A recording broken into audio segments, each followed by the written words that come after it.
FM News Talk 97.1. On demand audio. Allman in the morning. Common Sense Radio. Hey, Republicans. Welcome to the show. Well, now we know there are a couple of guarantees. If you are conservative and you are a victim of a gun crime or an act of terror, it'll wind up on page 19 next to the Scrabble tourney investigation and the obit page. And if you are a Republican in Hollywood, you may be able to win a Golden Globe, but you're not going to be able to win an Emmy. You know what I'm saying? You see the show Boss, Kelsey Grammer on Jay Leno. You win a Golden Globe for Boss, right? But you don't even get an Emmy nomination. Yeah, it's hard to figure. Why is that, do you think? I don't know, Jay. Yeah. I mean, it's a question that will remain one for me throughout the ages. Did you ever try to figure that out? Well, I mean, it may have to do with several things, honestly, but I think it's possible. What?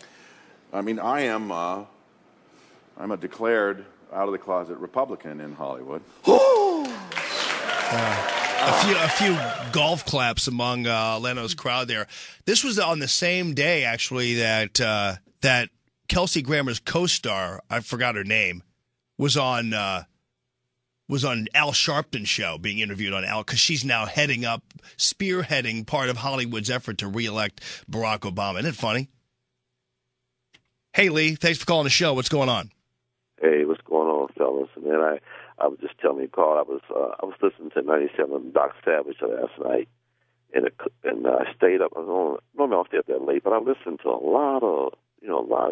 This seems like it's like a Russia in the 22nd century or something. I'm like, this guy is calling the president a SOB, and people ridiculing each other.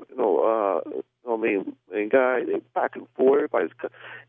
Yeah, but you know what the difference is? The difference is here's the difference. Here's the difference is the ridiculing is not causing shootings. Like, for instance, when we ridicule moonbats, we're not causing shootings, right? When you moonbats ridicule conservatives, you're causing the LGBT volunteer to go to the Family Research Council and shoot it up.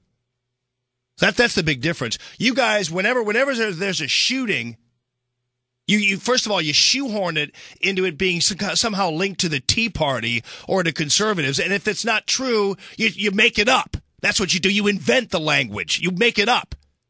You blame Sarah Palin and her crosshairs or whatever it is. That has no link whatsoever. But when some guy carrying a Chick-fil-A bag that you've been that you're the one who raised hell about, by the way, Chick-fil-A, you're the one that caused the problem. You're the one that caused the protests of Chick-fil-A. So a guy's carrying a Chick-fil-A bag and he's sympathetic to the gay marriage deal. He walks into the Family Research Council and there's not a peep about it. And you guys still call the show calling for an end to the vitriol. You know what? Shut your mouths. Maybe that would help. Because our mouths aren't causing anything to happen. As much as you guys want to invent that case, when we talk, people aren't shooting people. When you talk, people are. And we've got proof of it that winds up on page 19 of the Post-Dispatch and narrowly gets any coverage among the major news media. We actually have proof of a link between your philosophy and your attitude and guys with guns. You have zero proof. You have not 1 ounce of an example after all this where any Republican vitriol, any Republican language, any conservative language has actually had remotely anything to do with any physical attacks on anybody else.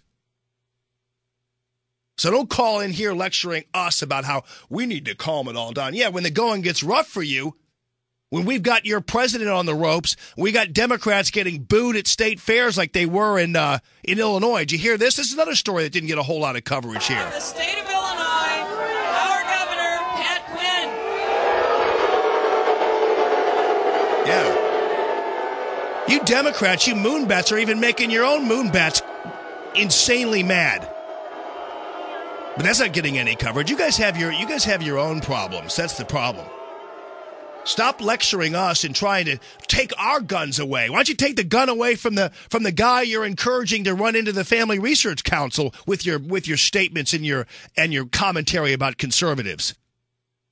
Don't lecture us on our vitriol. Our vitriol is the only thing our vitriol and our language is doing is causing your people to be scared out of their wits. The Obamas of the world, and it's also causing Joe Biden to run off the deep end, apparently. I think Joe Biden started to do this on purpose. Gets the century wrong here. Once again, General Motors, the largest automobile maker in the world. Folks, where is it written we cannot lead the world in the 20th century? Yeah, it's the 21st century. And then Biden calls Governor Ryan already on purpose. Passed in the Republican House what Governor Ryan is promising to give the whole nation. And then you got Rudy Giuliani stepping in, asked about Joe Biden, and he's if it came from somebody serious, maybe we would get all excited about it. But I think the Vice President of the United States has become a laugh line on late-night television. Yeah, unfortunately, he's become a distraction for conservatives. You've got people like Sarah Palin and John McCain wasting their time consulting the Obama administration and the Obama campaign and making suggestions for a replacement for Joe Biden. What the hell is Sarah Palin doing chiming in on giving free advice to the Obama campaign? Is that how far we've come? We ought to be talking about how the job assassin needs to be removed from office. We ought to be talking about how Democrats are lying about Medicare. Well, Krauthammer finally has a call to arms. We'll have that for you, too. Straight ahead.